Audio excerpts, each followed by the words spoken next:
What is up, YouTube? Matt McKeever here. Hope everyone's having a good Monday night so far.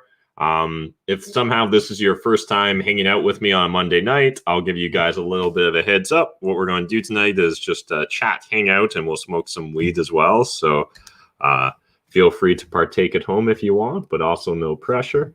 And I used to do a spiel all the time about how I never smoked weed until I was 25. And if you look at a bunch of the medical journals, it seems like certainly once your brain is fully formed, most of the downside isn't significant. So that was kind of my logic. And I personally find it to be a much less intrusive vice than alcohol or other potential vices. So all things considered, other than caffeine, weed's a pretty wonderful drug. So anyways, I'm going to smoke a bowl, and feel free to hit me up with some questions in the chat here, guys, on YouTube or Instagram. And yeah, let me know what's up. Earlier today, we did a video on the universal basic income and just kind of high level some of my thoughts and concerns in that regards, and even more so chatting about the unintended consequences. But you know, some of those unintended consequences will actually probably play out quite favorably for us as real estate investors. So it's not all negativity. There probably will be some good upside. We'll have rampant inflation for sure. I just don't see how that'd be avoidable. But anyways, what's up, guys? Hey, Matt, can you analyze two properties that I just saw on the MLS? Yes, honey, feel free to throw them in the chat, and I'm sure we'll get around to it at some point. Matt, please elaborate on this 12% return from lending. Why would someone want to borrow at 12% when they can go to the bank or be lender and borrow at much lower than 12%? Dave, yeah, I totally get that question on the surface, but the way you frame the question is actually a little leading. So the thing is, they can't go to the bank and they can't go to the B lender, or else they would. So understand that for myself as a real estate investor, right, we don't fit within the boxes or in the bank's low box. So banks, they've got a very specific lending criteria, a very specific business model, and essentially they only want people that fit that sort of cookie cutter approach to their business model. Again, that's fine. That's what they're in the business of. Banks are really designed for retail people, right? They're designed for just average consumers. They're not really built for us as real estate investors. Their goal isn't to help you as a real estate investor grow your portfolio. Their goal is to essentially just maximize the customer lifetime value of the average consumer that they have at their bank. So again, there's a big distinction there. Now, as far as B lenders, will some B lenders lend to? Yeah, potentially. Some won't. Again, depends really upon the nuances. But normally, the reason someone's going to end up going with a 12% lender will be one, for speed and just effectiveness, right? So they just know they can consistently and fastly go to that lender. But also, usually a big aspect of it is it's really the only lender they can turn to. So again, very common for us with our larger multifamily buildings to sometimes bridge finance. And that's a key word here too, right? A lot of investors won't necessarily borrow at 12% for the lifetime of the ownership of that property unless it's a flip. Most likely what they're going to do is use it just to stabilize the property, right? So they're going to do their initial bird, they're going to do whatever. And then when they go to refinance, they're going to try and refinance out to a lower interest or a lower cost lender, right? So just kind of keep that in mind when you're thinking about it. So it's not like you've got all the choices in the world and you're choosing to pay more. It's literally, this is the best choice for the exact scenario or situation you find yourself in as an investor. So hope that helps, Dave. Are you a Toronto Raptors fan? I'm not really a basketball fan, but I guess like if I was to arbitrarily choose a team, I would choose Canada's only team. So I would say by that definition, I'm a Raptors fan, but probably not by many other definitions. Hey, is a residential mortgage automatically a recourse loan? No mortgage is automatically anything, but so like, yeah, like understand that there's not like a automatic anything, but if you're asking like, are most mortgages in Canada going to be recourse mortgages? Yeah, like they're going to want to be able to secure it against the property, and the lender's going to want to be able to go after the rest of your shit. Even when you're buying in a corporation, understand, right? There's still recourse loans, and oftentimes we've got to personally guarantee those. in order to get the lenders to say yes. So until you've got a separate corporation with years of history and maybe $1 million or $2 million in net assets there, then you might not have to personally guarantee those things. But again, it's still going to be a recourse loan where they're going to want to be able to go back on the entire corporation and chase all the other assets within that corporation. So, yeah, you're pretty much, again, I'm sure you can get into unique situations where that's not going to be the case, but it's not going to be the average one. Have you ever done a VTB? Yeah, like, have we ever bought off of a VTB? We do it all the time. Lots of investors around me do it as well. Have I ever sold with a VTB? No. We came close a couple times, but it ended up not just being the optimal solution, so we ended up selling for cash instead. All right, let's smoke some weed. Keep hitting me up with some questions.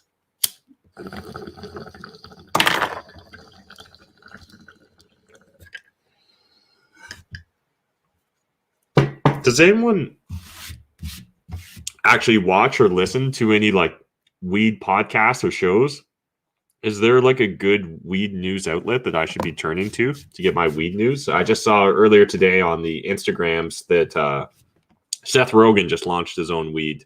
So, which really doesn't sound like a surprise, but it actually sounds kind of neat. It sounds like he's been working on this for like 10 years. And so I think it was in one of his stories, maybe. We can watch the stories, right? Yeah, okay, awesome. He was showing how sticky it was. It did look pretty sticky. And they even came out with like LPs for each of the brands of weed, right? So you've got like a playlist you can listen to, which is pimp. It just seems like he's having a lot of fun, which is so cool. So like, look at that. But you just look. That's some sticky weed. What else? Oh, I was just going to goof around on Twitter as well. I don't actually spend any time on Twitter, but it is where all the politics occurs. And I want to eventually start making politics friends. So I think I'm going to start hanging out on Twitter more. So I thought I'd force you guys to do it with me. But I'll first answer a few more questions before I force us to go through Twitter. If you had, what happened? What was I doing there? If you had the right connections, would you invest in Atlantic Canada, New Brunswick in particular? Yeah, like if I had a competitive advantage in any market, I would consider investing there. So funny you should ask that, Matthew.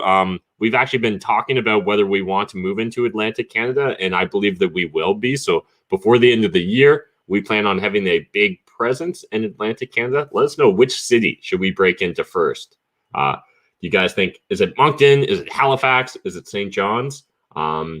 Charlottesville? That's PEI, right? How many people are in Charlottesville? Will we ever break into PEI? Is even the province of PEI big enough for us? Prince Edward Island. Actually, now I'm curious, is Prince Edward County more populated than Prince Edward Island? Again, these are questions that we need answers to. Oh, Prince Edward Island's got 160,000 people. Okay. We could probably make that work. And what are we looking at? 36. Ooh, 36,000 though for your capital. That's a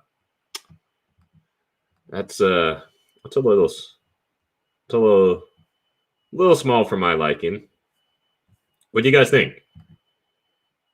Would you guys buy deals? Actually, have no idea. All right, that's how Prince Edward's laid out. Where's Anne of Green Gables? Can we flip that?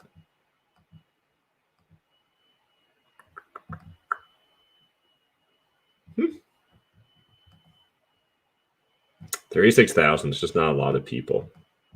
Let's look at the skyline.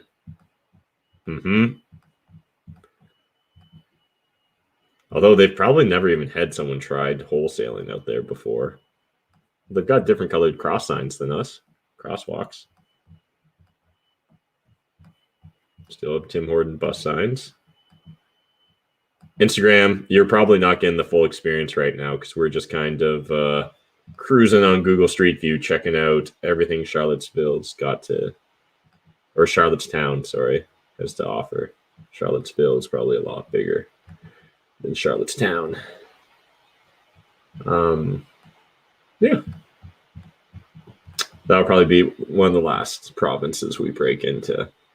But the more you know. So, yeah, definitely. I think Atlantic Canada's got a lot of potential. There's just so much capital out there right now chasing all the property in Ontario that capital is naturally going to want to start looking a little bit further. So I think that Atlantic Canada, the Western provinces, especially, I don't know, whatever you call Manitoba and Saskatchewan, are they like the Midwestern provinces?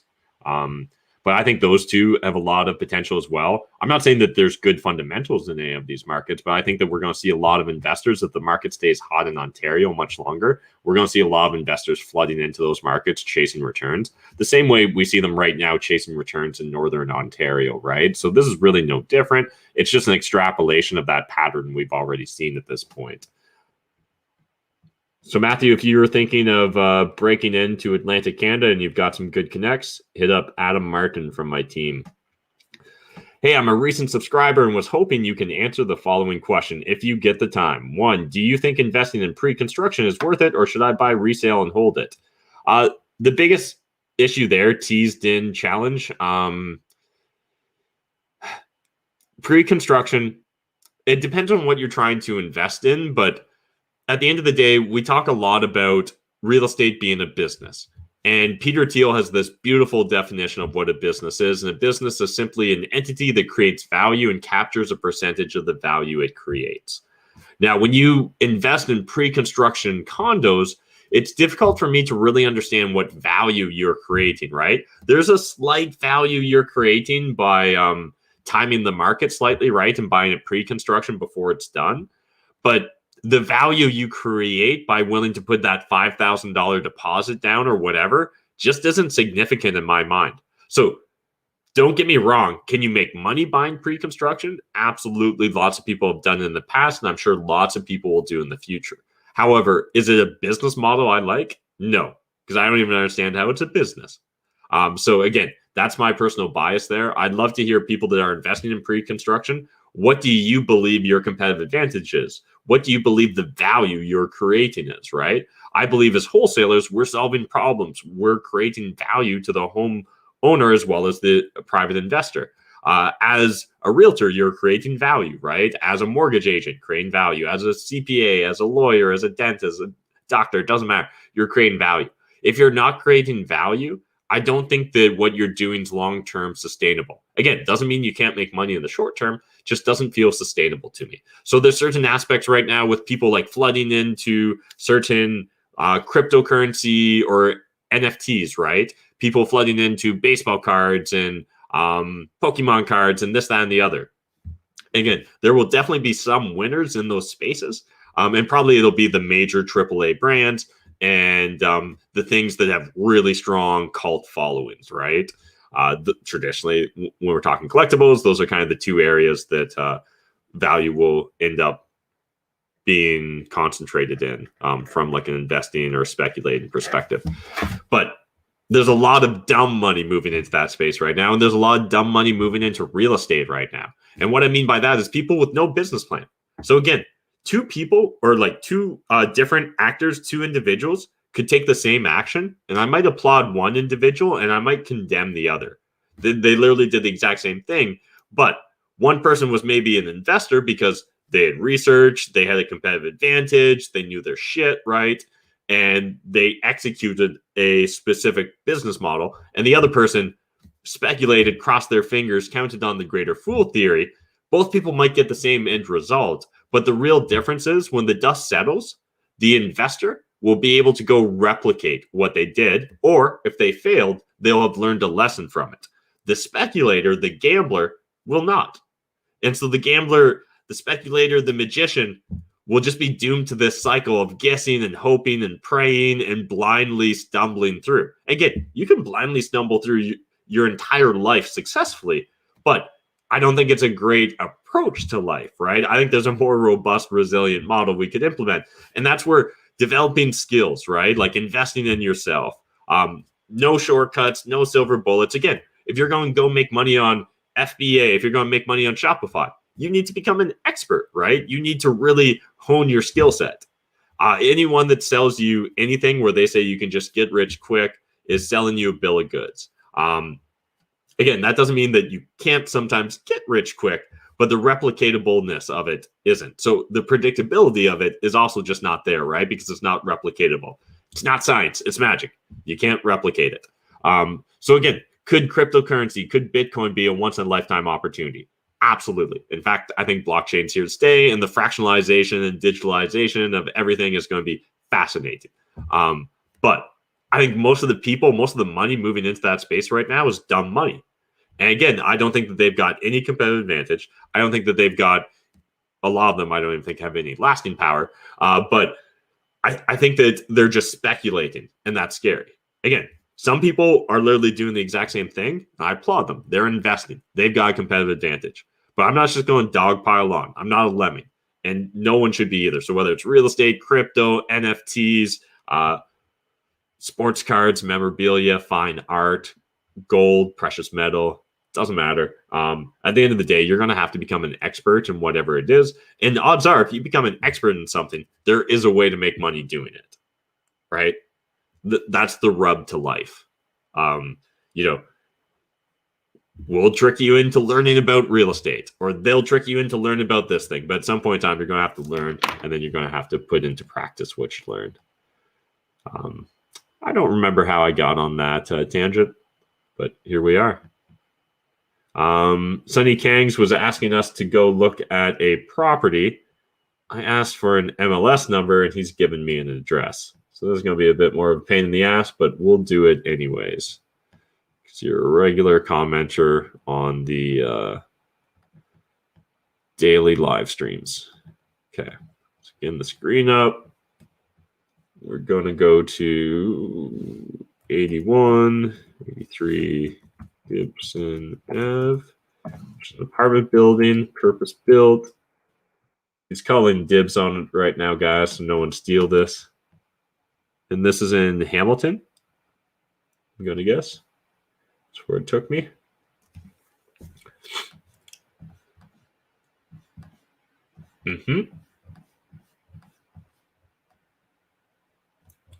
Looks like the fire inspector was there recently. That's good.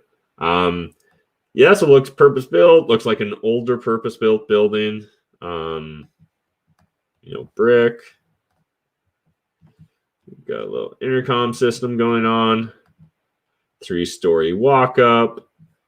So definitely some age to it. But at least at some point in time, the windows have been updated, so they're not brand new windows by the looks of it, but they don't look bad either on the surface. What I'm kind of looking up here is just like how old's the flashing, all that stuff. What's the electrical connections like? Because it looked like they were maybe coming in from there. So just kind of in the vibe. Even just paying attention to things like what's the lawn like? What's it like for parking out in front? Looks like we got a little alleyway there, probably leading to a little bit of parking, but Google probably didn't go down it. So you can see electrical coming in. Looks like a gas meter there.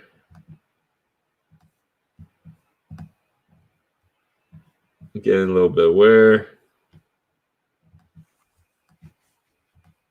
Check out the corner of the building. Any sign of any vehicles smashing into it?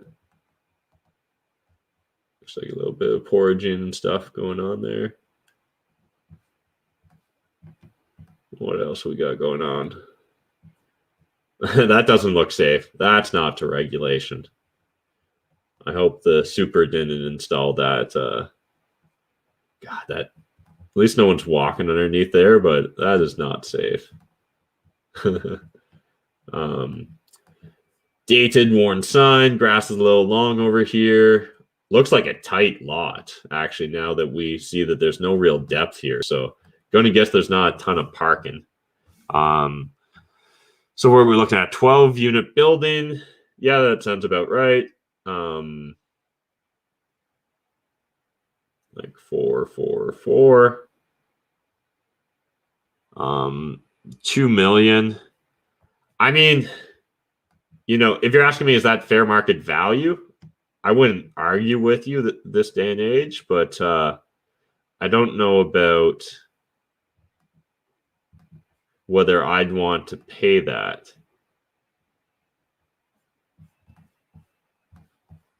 But again, obviously, I don't know Hamilton well. The biggest thing for me as a real estate investor with these apartment buildings, unless you're planning to flip it in Greater Fool this, I'm going to need to see a way to cash flow, right? So can we generate tenant turnover? What's the gross rents for a property in this market? What can you expect to be able to do, right, on the high end? Is there any issues here with the fact that we don't have what appears to be parking? I'm just going to pull up the satellite view and try and zoom in a bit, but I don't see much room for parking here, but maybe there's a bit. Because unless we own the neighbor's backyard here, which I doubt, this is probably the neighbor's, it looks like I don't have any parking.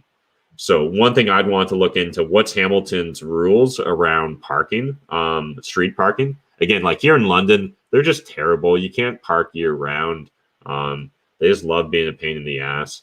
I know cities like Windsor, you can park year round, but you just have to move a bunch. So again, this could be the end of the world. This may not be a big deal. Once we zoom out, looks like there's a park there. Looks like we got a school, got another school, got a little strip here. Oh, we got like a stadium. Oh, interesting. All right. Well, I'm sure that we'll never allow to be of large sports events again in Canada, but if somehow they accidentally let us out, that could be interesting, right? From an Airbnb play. Maybe you slowly turn over the units. Also looks like there's a limo service right by you. So looks like maybe a little bit more commercial space going on here. We got the Mountain of Fire and Miracles Ministry. Yeah, so I don't know. I don't love it on the surface, but again, I could see a way to make this work. Probably one of the two ways that we would usually try and make a deal like this work would either be a substantial VTB with very favorable terms in order to get the seller the price they want, or alternatively, we're going to need some tenant turnover. So, maybe you get lucky and there's a live-in super and you can have the current landlord in that tenancy. Maybe you can get them to buy out some cash for keys. But I think that's going to be critical if you want even a hope of being able to cash flow on that sort of property. So keep that in mind. Halifax investing. Yeah, I've heard some potentially promising things about Halifax. Again, we haven't, I haven't dug deep enough into Halifax to really know the intimate details. So we got more due diligence to do, but I could see that market making sense. And when we compare it to any other Atlantic city in Canada, it's got a much larger population base, right? Like we're talking 500,000, I want to say. Forgot how to spell Halifax there. Are we looking for population? Or 400,000. And the CMA is 450. So yeah, getting close to 500,000. Here in London and Halifax, essentially the same size, right? And there's a lot of opportunity, or there was and still is, just the opportunities evolve. But I could see there being big opportunities there. But again, I'd have to dive into what's the minimum wage, what's the rents, what's the vacancy rate. All those things are key. What's going on in the market, right? So I'd want to look into the CREA stats here. CREA stats for Halifax. Oh, I hate when they don't do it by the city, but Nova Scotia only does this for us. So sales activity was through the roof, set a 10-year high last month. Residential new listings hit a 10-year low. Residential active listings hit a 10-year low. Residential months of inventory hit a 10-year low. Residential average prices hit a 10-year high. Yeah, I would say there's some potential in that market. Again, who the fuck knows if it's in a bubble? You'd have to really dive into the fundamentals, but where demand and supply is right now, that market's hot. We'll move into it faster now. What was I going to look at here? Let's look at Halifax vacancy rates. Started using a different keyboard, and I'm just brutal making any transitions. Halifax's vacancy rate nearly doubled in 2020, but it's still tight. Oh, don't fearmonger with us if you're under 2%. The average vacancy rate in Halifax increased in 2020 for the first time in 5 years, but experts say it's more indicative of the effects of the pandemic than any long-term solutions to the city's housing crisis. Yeah, that all sounds, if it's, we're at 1.9% because before that we were at a record low 1%. Unless there's been drastic changes there, that sounds promising to me. And the other thing, if you guys haven't heard me recently go on about my pet theory on Canadian tourism is going to go through the roof. I think Canadian tourism is going to go through the roof. So again, I can see Atlantic Canada doing really well because of that sort of market trends. So yeah, because again, Atlantic Canada, you can drive from Ontario, and lots of people do. And if air travel becomes more and more of a giant pain in the ass, more and more people will choose to travel by vehicle, right? And if cars eventually get better and better at driving themselves, again, more and more people will choose to drive to their destinations. I'm not saying that that's the way it goes, but I can tell you if they make air travel a huge pain in the ass, if literally inter-provincial travel starts to require gulag stays or anything like that, I think that you'll see real changes in consumer behavior and patterns, right? Like we've already seen massive changes in consumer behavior and pattern. I don't go places anymore. I was already a shut-in, but I had new levels of shut-in in the last year. It's literally Amazon and Uber Eats and Instacart. If you're not them or Netflix or a couple content creators online, you literally don't get my money. No one else does. It's a bizarre world. And only a handful of companies even manage our attention anymore, right? I don't surf cable television. I don't surf satellite television. It's like 3 or 4 social media networks essentially control all my attention now. At least one of them I own, Cashflow Tribe. You guys should go join for free, cashflowtribe.com.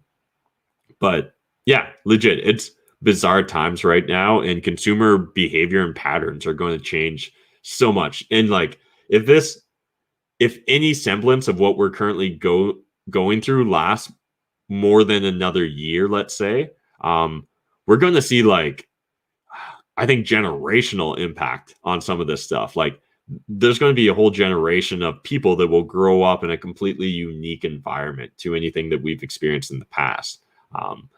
Not saying it's good, not saying it's bad, but it's definitely going to be hella different. Hella different. All right, let's pack another bowl, and then maybe we'll play around on Twitter a bit. Oh yeah, we're actually reading about Halifax too. I forgot. So yeah. All right, yeah, vacancy rates are crazy low. Stats look crazy good.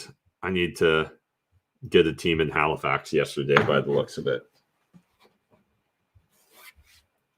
All right, let's stop that screen share. Or actually, let's just move on to Twitter. All right, guys, I'm trying to get bigger on Twitter. Who should I be following? And by bigger, I don't necessarily I'd be cooler to be followed by more than 100 people. But more specifically, I mean, I'm trying to learn to follow good politicians and speakers and thought leaders, because I'm realizing just how managed a lot of the worlds are. So I was going to just try and find and highlight some of the people I've really enjoyed following. And even just some of the people that I think are doing good or important stuff, because I think we need to call them out more. There's also a lot of people I follow that are interesting. Actually, this was interesting here by Sam, Financial Samurai. I was mainly meaning to talk about politics, but or actually here, Roman Barber, or Baber, sorry. again, I don't actually ever say these things out loud. I just read them in my head. But Roman recently became an independent, if I remember my politics correctly. And finally, he's really starting to fight out against a lot of the provincial stupidity going on. So I definitely think he's worth a follow. And I don't know if you guys were following along with what was going on in region of Peel and some of these other school districts, but they're literally like telling, like, this was insane. So what to do if your child is dismissed from school or childcare, but does not have any symptoms. So if your child has no symptoms, and this was coming from the region of Peel, so this is a government source, the child must self-isolate, which means stay in a separate bedroom, eat in a separate room apart from others, use a separate bathroom if possible. If the child must leave their room, they should wear a mask and stay 2 meters apart from others. So literally, regardless of the age of the child, you're going to have them live a completely isolated life for 2 weeks, even though they show no symptoms. That is fucking ludicrous. Fucking ludicrous. It's just like, oh. Yeah.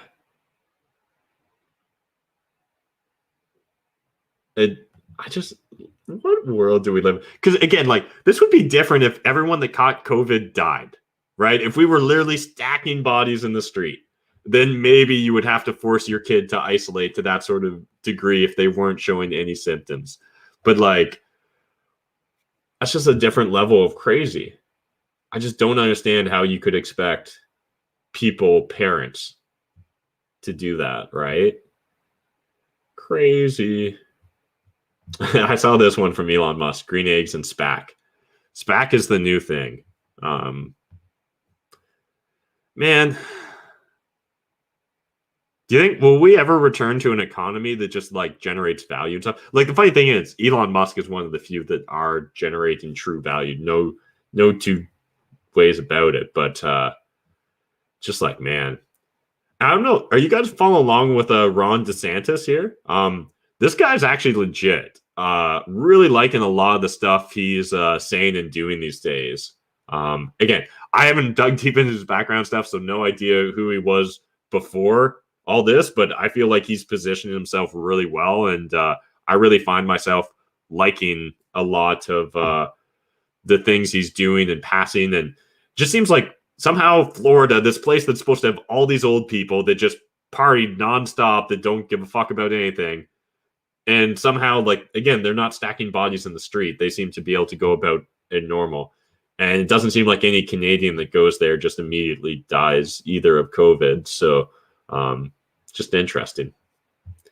And if you guys aren't following along with Steven Crowder, I think he's actually doing some very important stuff in the US. So regardless of whether, although this post has nothing to do with anything politics related, but regardless of, again, what your politics are, like, if there was any shenanigans going on in the US election, I think it's worth knowing about, right? The same way if there were shenanigans going on in the previous US election or in the 2000 election.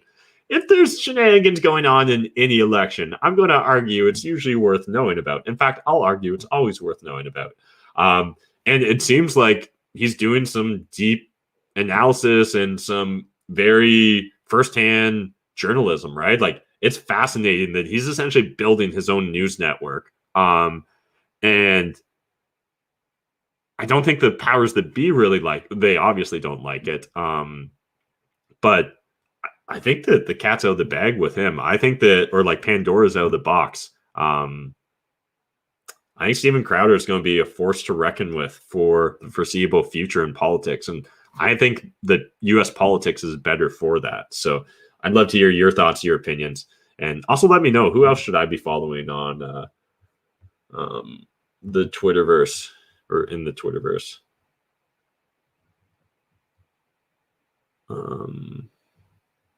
All right. I'm actually kind of enjoying just cruising here on Twitter, so I might do this a little bit longer. And then I see a bunch of questions in the YouTube chat, so I will definitely get to those in a second. Oh, yeah. I don't know if you guys have been following this, but this is actually, like, here's a local farce for you. The cost to move this 100 Stanley Street house is just like going ridiculous. I don't know if they'll actually have the full article on it, but so this is costing us $1.1 million to move the house, and it's doubled since they initially planned on doing it. Cost to move Nan's house has doubled to at least $900K. Just wild. There has to be better solutions here. But anyways, crazy. If you guys don't follow Lou Rockwell or the Von Mises Institute, they're definitely worth following. I've always been a big fan of Ron Paul and Rand Paul to a slightly lesser extent, so definitely encourage you to follow along with them. I love Russ too. Yeah. This guy, not so much love. Tim Ferriss, love that guy.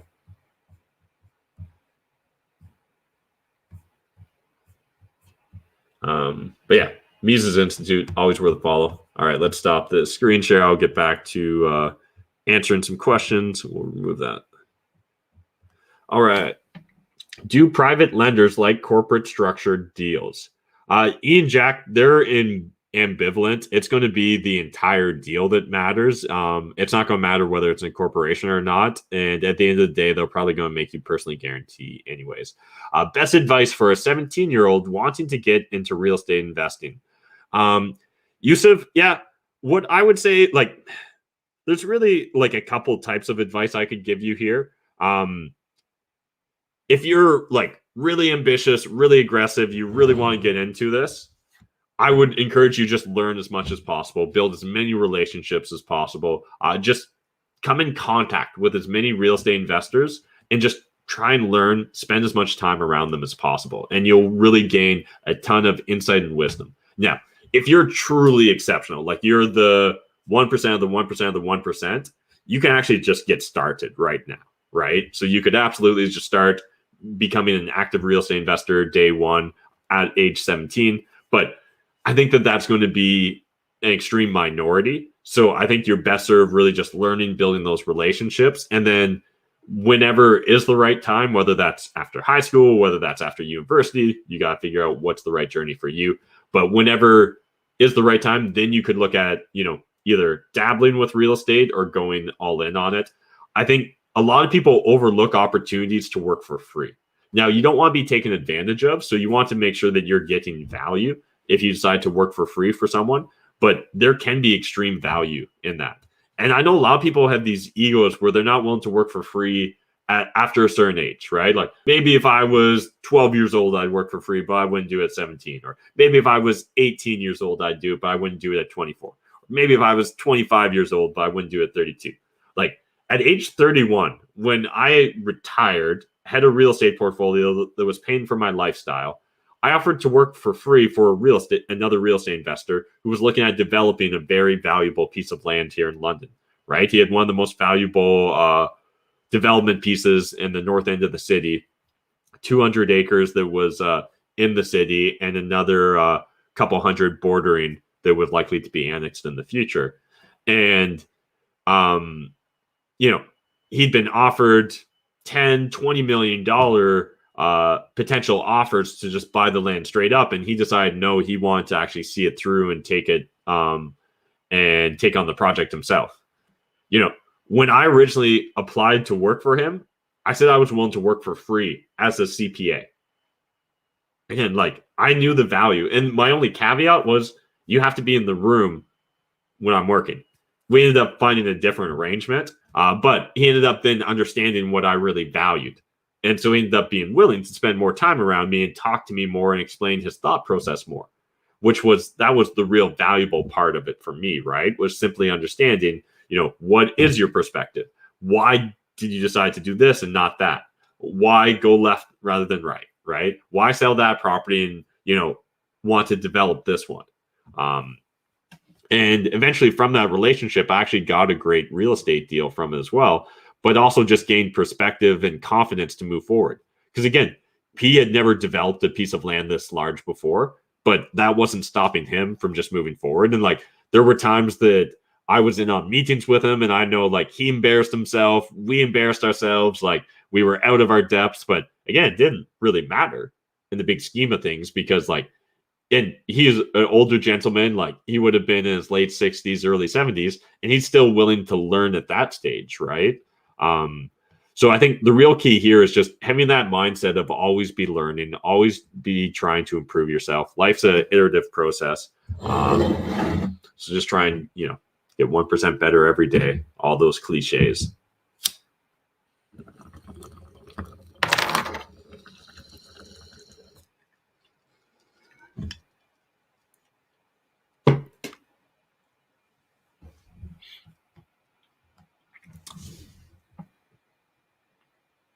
Hey guys, I want your hot take. Let me know. Should I move north of Huntsville? Because I'm seriously considering moving north of Huntsville right now. What do you guys think about that? Seth Swede has already been in Canada for a while. I think he's just launching now in the US. Oh, awesome, Tanner. I had no idea. Can I just buy it? Is that a thing? Again, I'm not up to date on my weed news.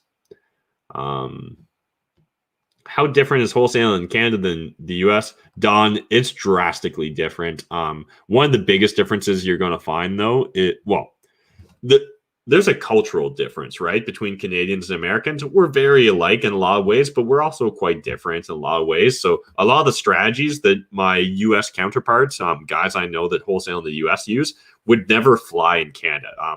Just Canadians would find it off-putting. They'd find it distasteful, too aggressive, too in your face, or at least that's our opinion. And, sometimes when we've dabbled or we've seen competitors come in, trained by them and dabble with it, they seem to never really last, or at least they don't keep those strategies for very long.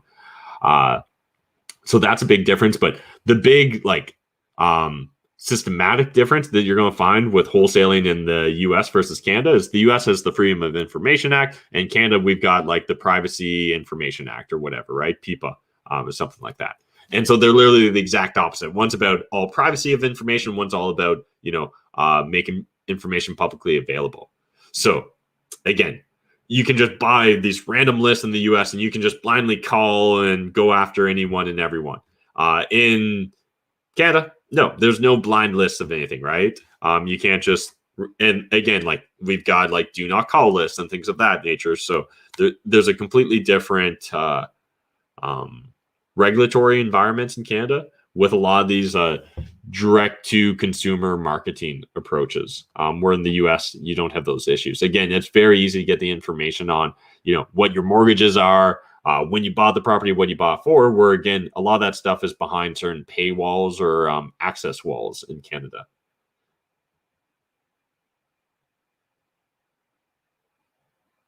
Visa has applications running on Ethereum, bud. I'm not sure if that was to me. I'm not sure what that would have to do with anything. Hey, Matt, what cap rate are you buying at these days? Love to hear some numbers to help make faster decisions on good deals. Thanks, and love the informative videos. What cap rates are you buying at these days?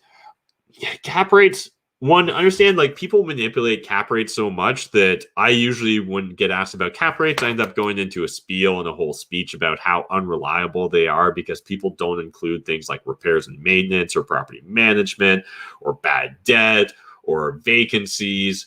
They usually use this like pro forma cap rate that uses market rents or 100% occupancy or 100% collections, and ignores a lot of the costs that you will incur as an actual operator of that property. So it's honestly almost useless to even say cap rate. If we're to talk about like what it's advertised as, essentially a property that I'm going to buy and convert, by the time I'm done buying and converting it at the price we acquired it at, it essentially would be the equivalent of being a 8 to a 10 cap. However, that's not actually what this looks like. What we end up doing is buying something that's often sold to us as like a 2, 3, 4, 5 cap.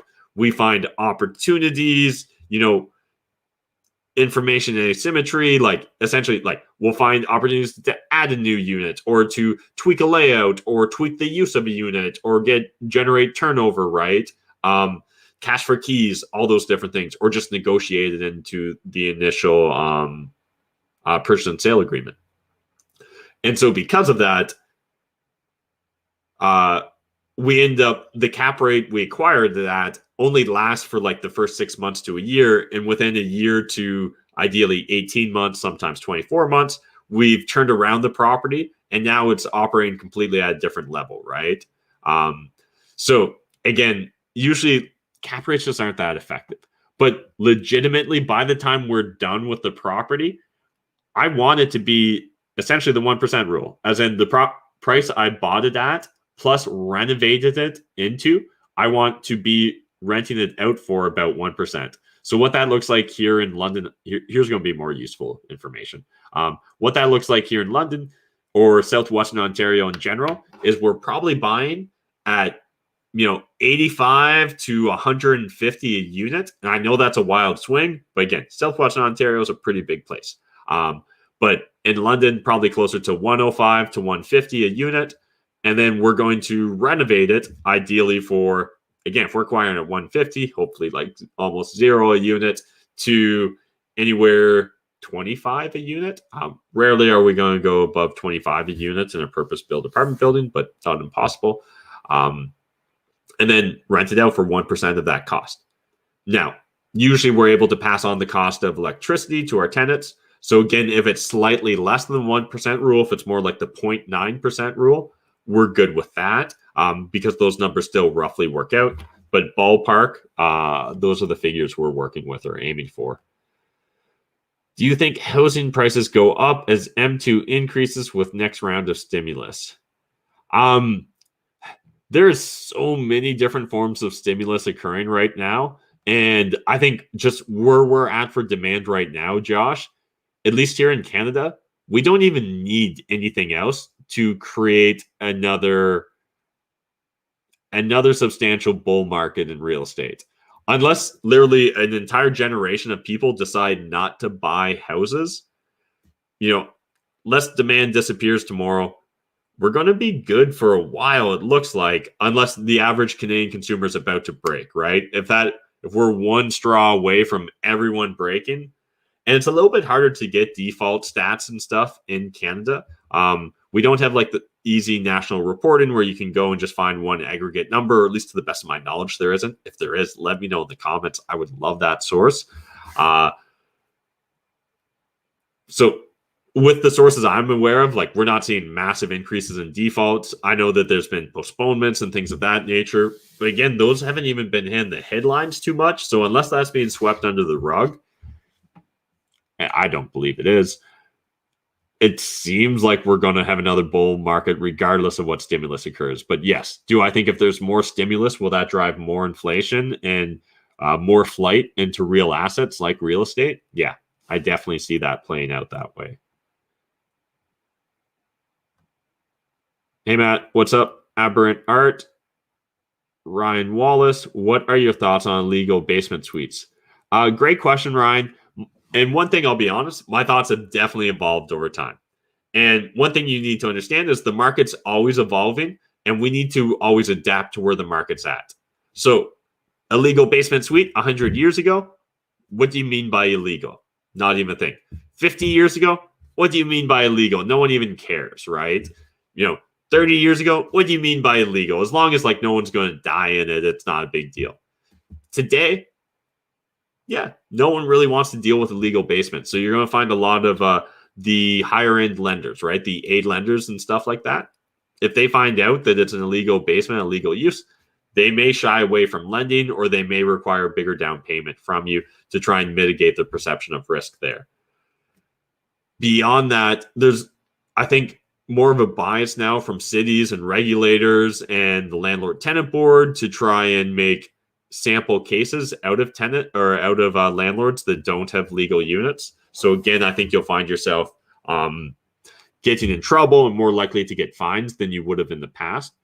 And one of the other big criticisms I have of illegal basement units that I didn't necessarily have in the past, but now with hindsight, I see they're not scalable business solutions, right? So they're what I call a magic trick. I'll save you guys the speech because I go into the speech too often, but high level, magic trick, something you can only do once, not something you can like teach someone and go do at scale. what we want is like something that's replicatable. We want science, something that's more analytical, analysis driven. And that's where looking for consistent value add opportunities, the way we do with apartment buildings and things of that nature, or looking for flips, or looking for distressed sellers, looking for wholesale opportunities, looking for Airbnb arbitrage, whatever the niche is you decide to carve out in real estate investing.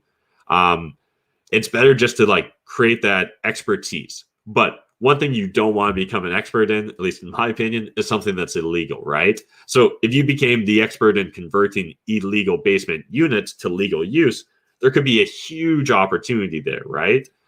If you became the person that became an expert at doing garden suites, right? Like Colby does in Barrie, our realtor sponsor there.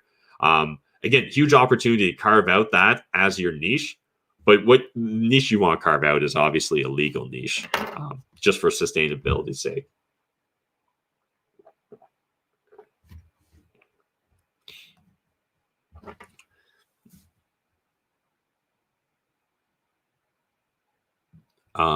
Never mind my question. If I need a high school diploma to get a real estate license, I just searched it up, but nice live stream.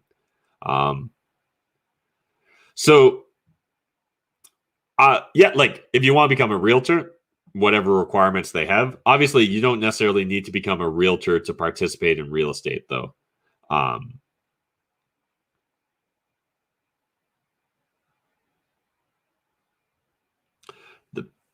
Okay.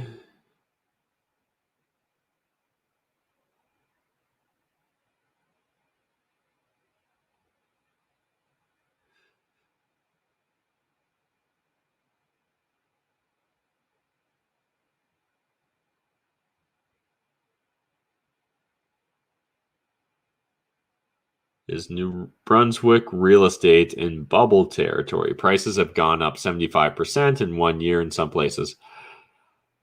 I haven't been watching that closely. That stuff's, hard to get a handle on. The only thing I can say about that is, in a way, we're going through unprecedented inflation. It's just we haven't actually like caught up to the inflation yet. So we're seeing I don't know, are you guys experiencing massive personal inflation, buying groceries, things of that nature? I definitely feel like I am definitely noticing packaging shrinking, all that. And part of it is too, like when you shop on Instacart, those people aren't couponing or like trying to save you money or value shopping. And that's not what they're there for. But I think there's significant inflation in a lot of different aspects of consumer life. So real estate's one of them. Now, 75% is a wild appreciation. So port city trading, the other aspect I'd look at is bigger picture, right? How does that average out over the last 5 years, 10 years? Was it a market that was completely stagnant? And was the economy driving towards something positive, and were vacancy rates low? Because in that case, this might have been the perfect storm coming, and COVID actually just caused a lot of people to get off the fence and get into the market, or caused a lot of people to decide not to sell, which stripped supply. Again, obviously you need to dive deep into the numbers, but that's an aspect I'd want to look at and get a handle on. Now, as a buy and hold real estate investor, for me, it's all about cash flow. So if I believe that the rental market, what you're seeing is sustainable, then I'd be fine getting in there as long as I could get cash flow in rental properties, right? If I could meet or exceed the 1% rule, it would potentially be enticing. Now, again, people are often like, hey, I can do that in Atlantic Canada. Why don't you immediately start investing there? I don't have a perceived competitive advantage. I've got a perceived competitive advantage in Southwestern Ontario because I've been doing this for over a decade now. I would argue one of Canada's best known online real estate investors, YouTubers, whatever. So with all that being said, why would I move outside of my market unless I see massive opportunities? Now, again, earlier tonight, we were checking out Halifax. That looks very tasty. I could definitely see us going in there, but we'll have to do more research than just hi, Matt, for 5 or 10 minutes on a YouTube live stream. but we'll definitely explore it. I imagine we'll be sending team members out there because that looks like the perfect storm for a hot real estate market. But yeah, definitely need to get deeper into the backstory. I'm gonna go for one more bowl and call it a night. So hit me up with those last minute questions. And yeah, I didn't see too many Twitter recommendations. Let me know who I should be following on Twitter. Addy, would you recommend going to a mortgage broker, or is it better to build a personal relationship with a bank? If it's going to be binary, if you're unwilling to do both, I would beg you to build a relationship with the mortgage broker. There's just no comparison. If you're only going to do one thing, do the mortgage broker. Again, it's smart to do both. I would say I would even add in a credit union to the mix. And I would try and have a backup broker, right? Like someone that I'm already starting to develop a relationship with. Again, I'm going to probably take all my business to my primary, but the moment my primary can't help me out on a specific deal, then I can reach out to that backup broker and try and expedite there, because again, I've at least got a pre-existing relationship. Now, how deep that pre-existing relationship is probably depends upon how serious you are, but if you plan on being a successful real estate investor, at some point in time, you're going to need these deep relationships anyways, guys. You're better off making them today, right? And understand, a lot of the people I made deep relationships with, they weren't the top of the game. They weren't Canada's best whatever when I built the relationship with them. I built the relationship with them on their come up, and they built their relationship with me on their come up. So like before they were the mortgage guys, before they're the Casey Wongs, before they're Kyle Fords, before they're Investor Grow Brit, like we're meeting all these people and interacting with these investors on their come up. You guys should be doing the same thing in your local real estate community. If you're in Canada, you should be in Cashflow Tribe, Canada's fastest growing real estate community for investors. We're also, I believe, the biggest online community for Canadian real estate investors. And you can join us for free. So again, you can participate in our forums completely free.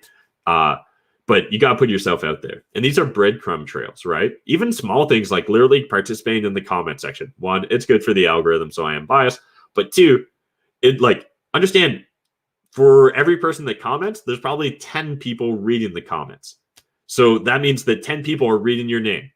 Over time, they might actually get to know you. And that's why I believe there's actually real value, even if you're just a commenter, and having a profile photo and like, if not your real name, at least a handle people can track you down, right? If you're asking a weird, intelligent question, if you're asking about a specific market, someone else from that market might watch it today, tomorrow, 5 years from now, and decide that they're interested in seeing if you're still doing that.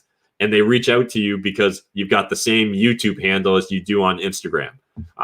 Also would make the world a better place because there'd be less trolls if people had consistent handles across all platforms. But yeah, anyways, there's real value in leaving these breadcrumb trails, in my opinion.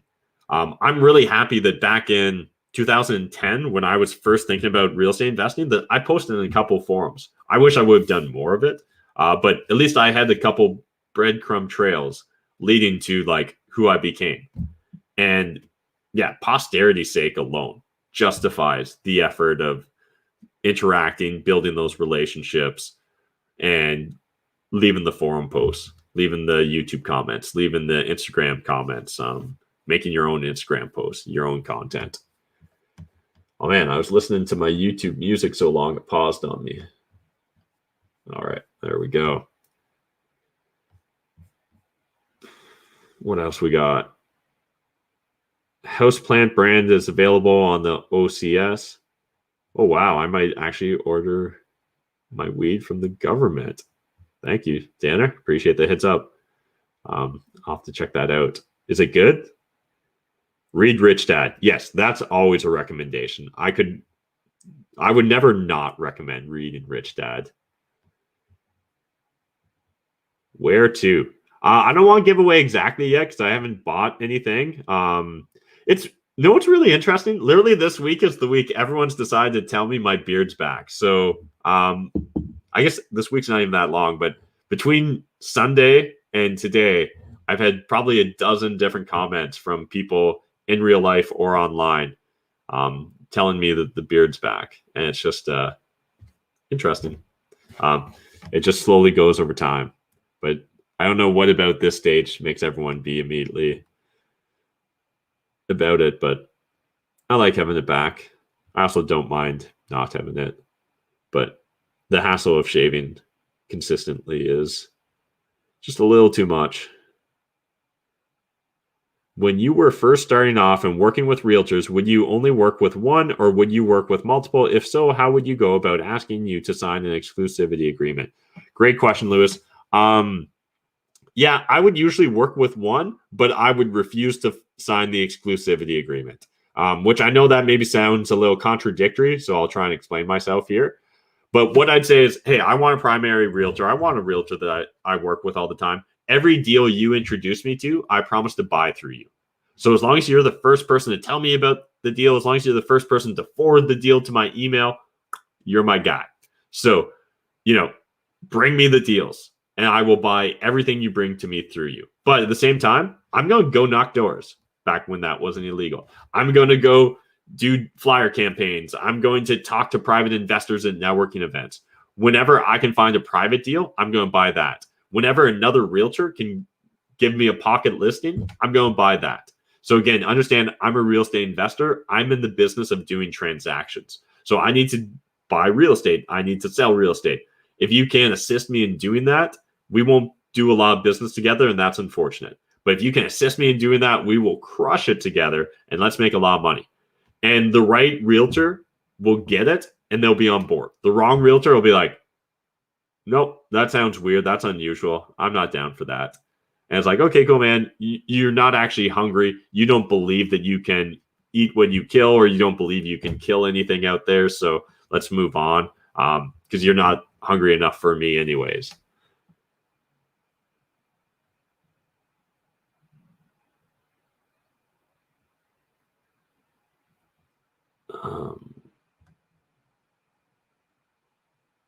Definitely knowing the right realtors is key. How interesting is interest-only payments for 5-year loans with private lenders, and what would be fair percentage range? Thanks, Matt.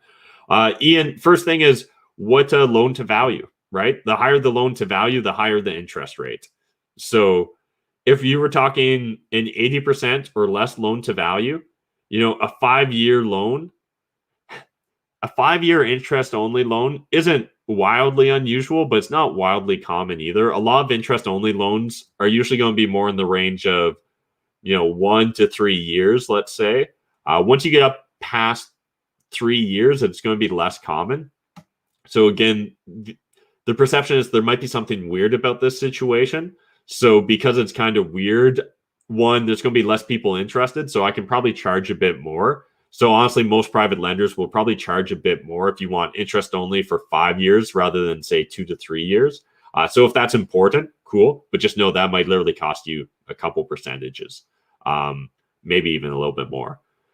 Now, if it's just a normal property, no asterisks, nothing weird going on, it's not a shell, it's not toxic land, you're not in debt up to your eyeballs, no shenanigans going on.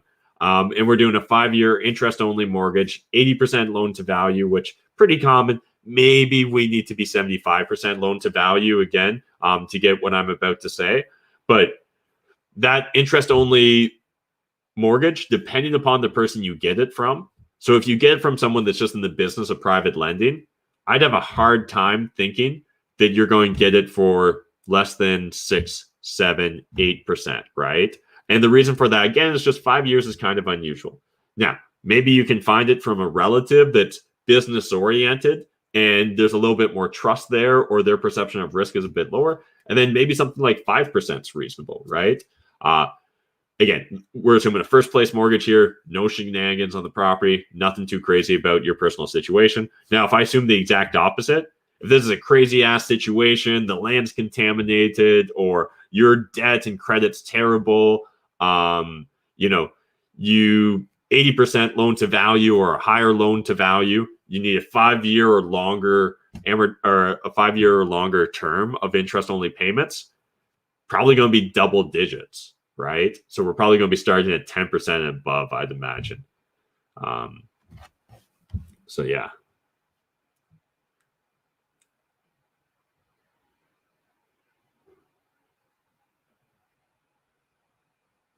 Did you hear about the house in Vancouver that sold for over 800K? No, I didn't, but that doesn't actually like shock me.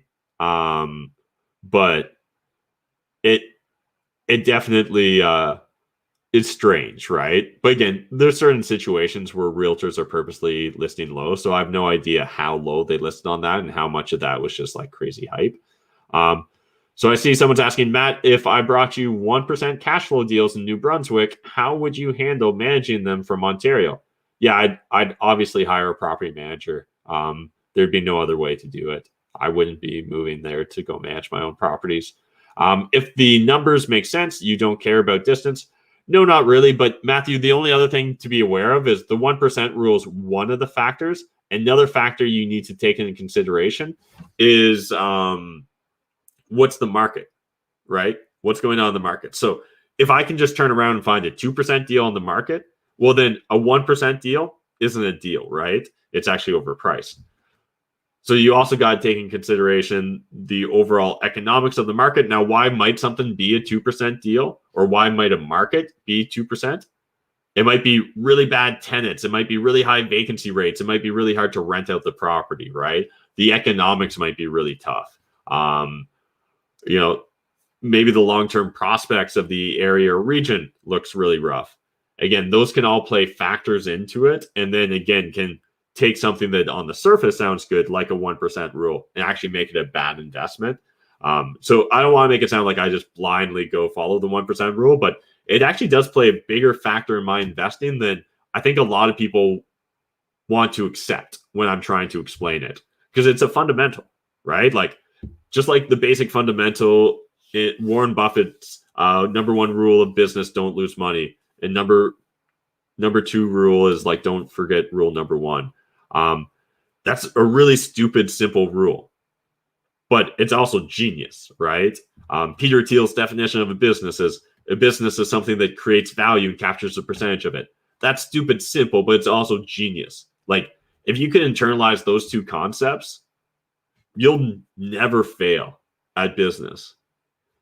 Like, some of your businesses may not scale as successfully as you like, but like, you won't fail. And it's just interesting what you do when you have multiple lives, right? When you get multiple tries. So as long as you just don't make any mistakes that will kill you.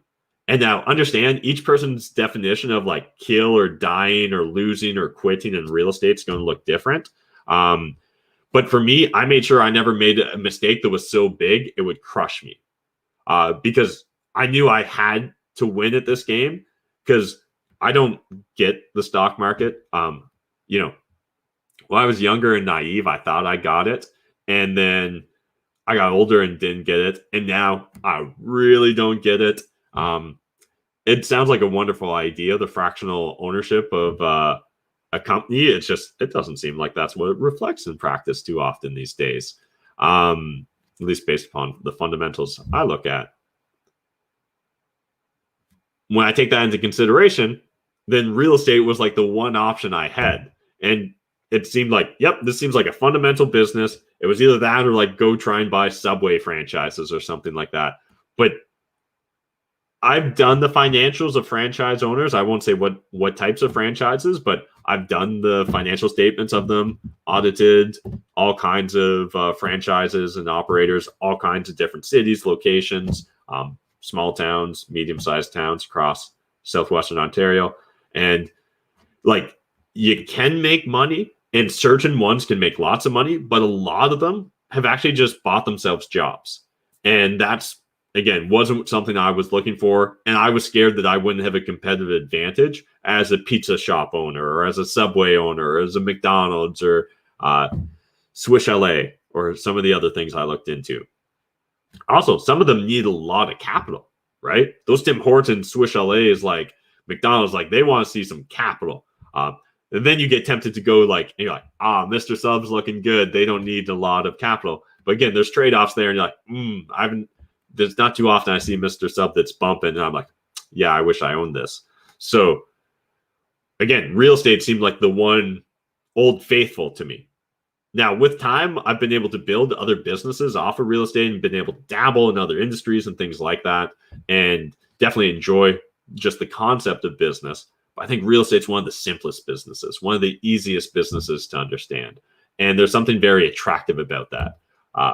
Just the longevity of it, the core nature of it, right? It's kind of right there at the bottom of Maslow's hierarchy of needs. So, yeah. All right, guys. Well, I went a little bit longer than I expected, but I appreciate everyone hanging out with me. Hope you guys enjoyed this live stream. Also, love it if you go back and watch the UBI video we did earlier today. It's doing pretty well. So if you guys can smash the like button, comment on it, that makes a big difference in the algorithm. God forbid, if someone shares it on social media, that would be wonderful. Because, again, sharing is caring. That stuff doesn't naturally go viral. Appreciate you guys. We'll see you next Monday, and we'll go live tomorrow at 5 p.m. All right, that was Instagram. I'll do one or two more here on YouTube.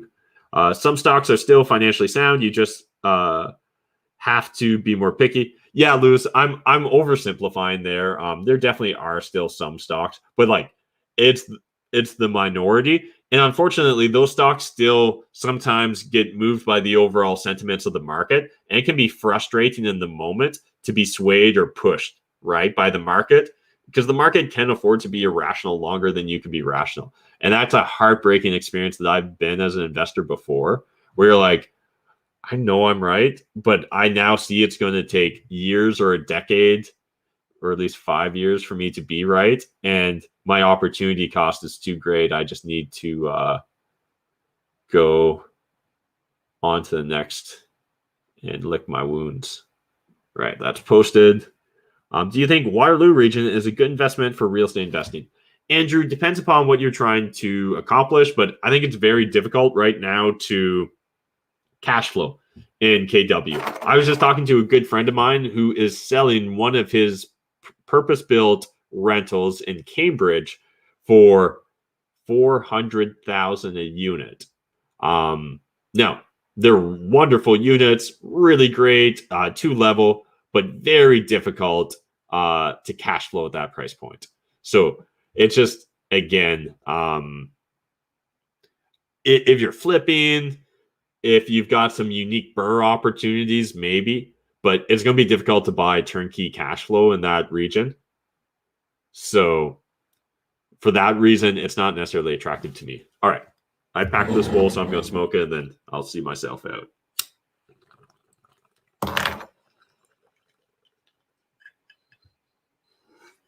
Thanks, guys.